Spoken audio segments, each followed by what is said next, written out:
خونمون میدون جنگ نیست، من به خاطر تو اینجام. سر چی باید بجنگی؟ من ازت چیزی نمیخوام جز یه عشق که بین ما هست. هرچی دوست داری خراب کن، مثل هر شب سرنوشته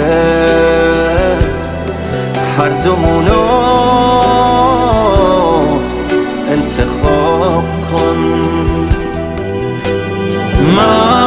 من که تسلیم تو بودم، از چه جنگی زخم خوردی؟ با کی می جنگی عزیزم؟ من به بازم تو نبردی، دستمو بالا گرفتم، لباسه عقب نشینی، روبروت آینه گذاشتم، زندگیمونو ببینی.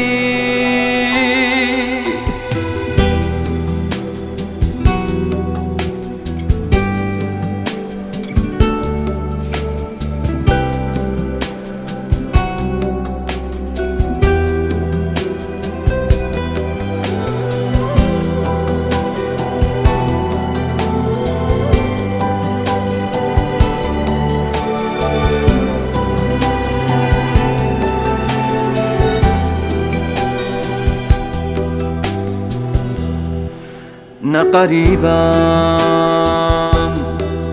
نه یه دشمن، نه تو این خونه اسیری.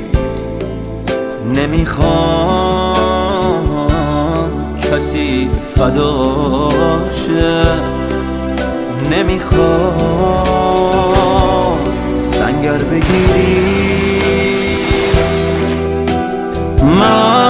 من که تسلیم تو بودم، از چه جنگی زخم خوردی؟ با کی می جنگی عزیزم؟ من به بازم تو نبردی، دستمو بالا گرفتم، لباسه عقب نشینی، روبروت آینه گذاشتم، زندگیمونو